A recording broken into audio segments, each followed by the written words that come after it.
Todrick Hall, happy Pride! Hello, nice to see you. Nice to see you too. Okay, I got my VIP. Should I be wearing my VIP pass? You don't even need a pass because everybody already knows you're VIP, babe. Oh, we should just end the interview there. That was just fantastic. I want to start off with this before we get into some great Pride questions. Okay. In your most recent amazing song, you sing the line, "Where is the husband? Everyone's asking." Kitty cat cat, tell me Carol Baskin, where is the husband? Everyone's asking. Do you think Carol Baskin did it? I do not think she did it. That's my final answer. I don't know. I would like to not comment specifically under the grounds that it may incriminate me, but I think that the song and the lyrics said everything that needed to be said. It's a very suspicious story. I think that if she did do it, she is masterful, and part of me feels like, you know, crazier things have happened, but I don't, the story seems very suspicious. Truth.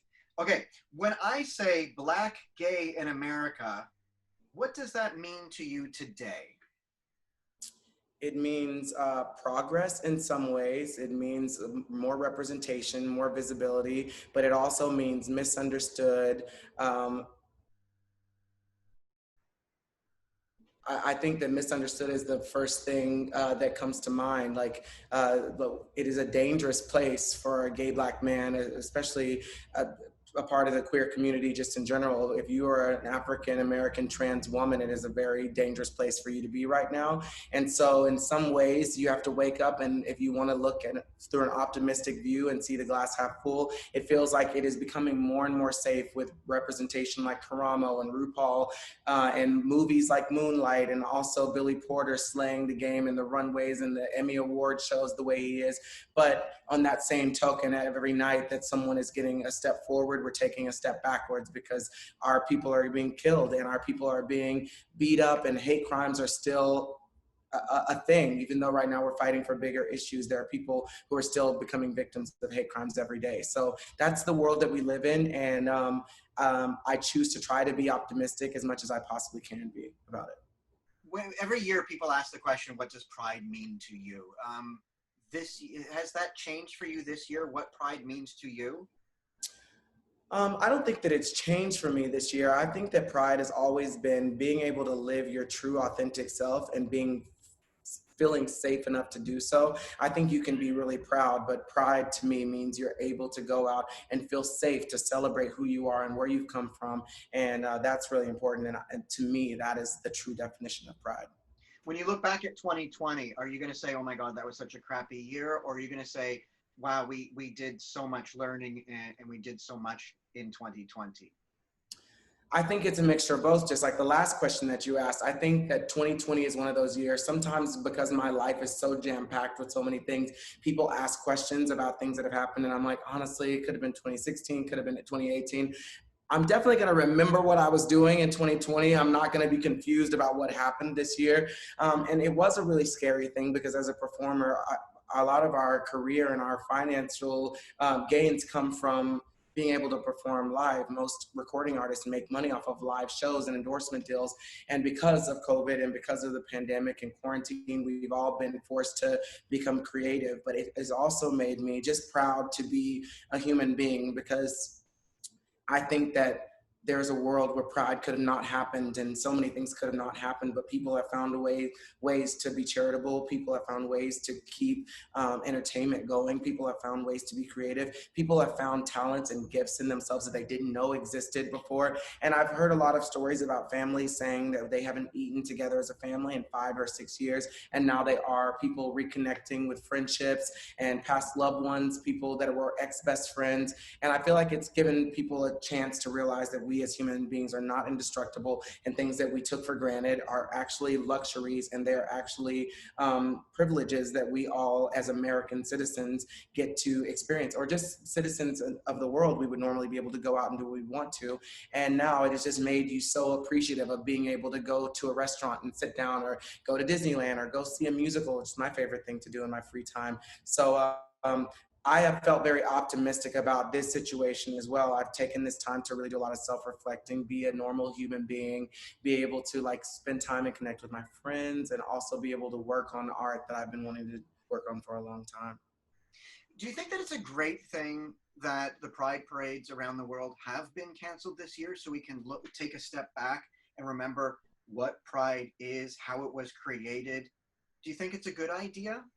I don't know that it's a good or bad idea, but I do feel like it's very reminiscent of the Grinch. My friends and I were talking about it earlier. And I think that even Cindy Lou Who and all the Who's in Whoville thought that they knew what Christmas was. But it takes that reminder of everything being taken away for you to stop and say, no, that's not what Christmas is about. Pride is not about a parade. That's never what it was started out to be. That's not what it originated from. It originated from Black trans people fighting at Stonewall for their rights, for their basic human rights, and defending themselves against police brutality and against people who were fighting them and who were going out of their way to strip them of their rights that they deserve to have as human beings. And so to me, it is that this feels like the year that the Grinch stole pride. You know, like he took all of our like floats away and all of our rainbow flags and all of our glitter, but pride is still here, and people are having to actually take some time to do some research to understand why pride existed to begin with. So for that reason, I do think that this is a good time. Can we accept the flaws from the past? For example, the recent news now about Aunt Jemima changing the packaging and stuff. Can we accept those flaws from the past and them changing that packaging as like a form of apology, or is it too late? I don't think that things are too late. This is my personal opinion, but you're talking to somebody who gets canceled for a living on social media. But I think that there is no point for us to go out and put our fist up in the air and fight for gay rights, fight for trans lives, fight for Black lives, and then not be willing to accept it when people listen. If that is the purpose of us going out, while I do agree that it has taken far too long, and it's not like they didn't know that the messaging that they had been printing on these bottles was offensive and a little bit outdated and needed to be fixed. But at the end of the day, I am happy right now that people are having conversations. White people and white families are having conversations that Black people have been having for a long time. And if that is not the purpose of us going out and fighting, then I don't know what is. If people are listening, if laws are being changed, right now we're living in a world where we go out and fight and we say something one day and it seems like in a lot of cases, by the end of the night, a new law is passed, which is it's severely expedited because people realizes that people are not going to stop marching. They're not going to stop chanting. They're not going to stop posting. They're not going to stop dragging people on social media until their voices and their messages are heard. And so I'm happy for any change that we have that's in a positive direction, because I'm now going through a place where I'm like, I'm so excited to have kids. And every time I see a kid, I'm like, I want to have a child so bad, but I don't want to have them with the world being the way it is right now. So I would like to use my platform every single day to try to do something that is going to create a more safe space for my child when they do happen to be born on this planet to be a part of. And I don't want to be a person that has to sit down and say, yeah, when people were out fighting and out marching and out protesting, I was sitting at home doing nothing. I had nothing to do with it. I want to be able to say I contributed to this change so that your life could be safer. Are you finding that people that want to be allies are having a hard time talking to you? They're nervous around you. They mean well, but they're still nervous with what to talk to you about? I don't think so, but I have also grown up like very close, like in with a lot of like white proximity. And I grew up in musical theater that is predominantly dominated by Caucasian people. I have oftentimes been the token kid. I was the only like Black kid in my ballet school in the theater company that I was a part of. And so I think that I have a relationship with a lot of my friends where they feel comfortable enough to call me and say something. But I do think that while I am so grateful that my white friends have reached out to me and texted me and stuff, I hope that continues and they don't just do it because it's a fad right now. I hope that it continues to be something that's talked about and addressed and acknowledged. But I also want to just say to any white people out there who are thinking about watching this and texting your friends, to know that if your Black friends do decide to school you on what it's like to treat them like a human, which is something you should already know how to do, it is not their responsibility to teach you that. If you can learn how to Google everything else to learn how to like change a tire on a car or do all of the other things that you want to do, it's very easy for you to Google white privilege and to find documentaries that you can watch to educate yourself. And I don't think that on top of the already difficult life that your Black friends have had, that they should be then tasked with the responsibility of teaching you how to treat them like a normal human being. I look up to you. My husband looks up to you. You're such an incredible model. And how hard, I'm trying not to get emotional, how hard is it at the end of the day when Todrick takes off his superhero cape and puts it on the hanger? is it exhausting that you're out there smiling, but yet inside there must be so much anger? It is exhausting, and there have been times that I've had to unfollow people and stuff. There have been times that I have, if I'm being completely honest, gone home and like really resented white people just for being white and just for not understanding. I don't know if you've ever been in a conversation with somebody who is just wrong and they know they're wrong, but they don't want to admit it and they won't ever change their viewpoint.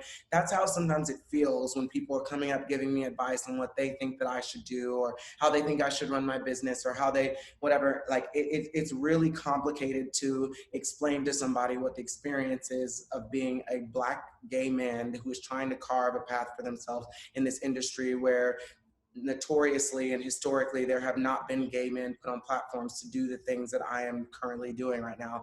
It has been 10 times as hard for me, and sometimes it's been frustrating for me to see my friends be like, yes, I did that, won this award, slayed that, got this opportunity, deserved it, when they don't realize that them just being white got them to start at, you know, already, I don't know, I was about to try to make a sports reference and say the 20-yard line, but I don't actually know where that is located. But it just is one of those things where it's like, if you are starting somewhere and you're halfway there, for me to drive to Oklahoma on no gas from Texas is a lot easier. For me to drive from Texas to LA with no gas is a lot more difficult than somebody driving from Vegas with a full tank of gas that they didn't have to pay for. You know, like it is a very, like for them to be like, yeah, I got here faster, work, what took you so long is like preposterous. But when you have to put it into very, like, no pun intended, black and white statements in order for people to sometimes understand, and that's frustrating. But at the end of the day, I go on my tour bus. I'm grateful for the fan base that I have, for the viewership that I have, and I try my hardest to understand that when my white friends are saying these things to me, that they don't understand where I've come from and how much more difficult, undeniably, it has been for me to get to the same place. Okay, before I let you go, I have gloves. I have gloves. I have a mask. I have You're soap. halfway there. And I have soap. Can we? Yeah, I'm gonna watch you do it. And oh, I saw your room now. Yeah, this is my back. This is the home office. So I thought if I dance, you can tell me how horrible it is. Great. I'm not going to tell you it's horrible. I just want you to bring it to life the best way you know how. There's no losing here. I cannot wait to see what you're working with. Okay, here we go. What you gonna let them see? Wait, no, hold on. Restart, because it starts with the mask. Okay. What you gonna let them see? My mask, gloves, soap, scrubs, mask, gloves, soap, scrubs. Okay, mask, yes. gloves, soap, scrubs, mask, gloves, soap. Was that all right? It was very short. It was just mask, gloves, and then like not really as much soap, scrubs as I had hoped for. But it was a great teaser. It left me on the edge of my seat, and I can't wait to see the rest of it. Well, I was just embarrassed because you're like sitting there watching me. Well, it was your idea to do it, so fair enough. But I loved it. Thank you so much. I know that I've been very persistent to get you, but it was so important. So thank you for this interview. I really appreciate it, and have an incredible Pride. Oh, thank you so much. I really appreciate it. It was no problem, and I love your enthusiasm. Never lose that, babe.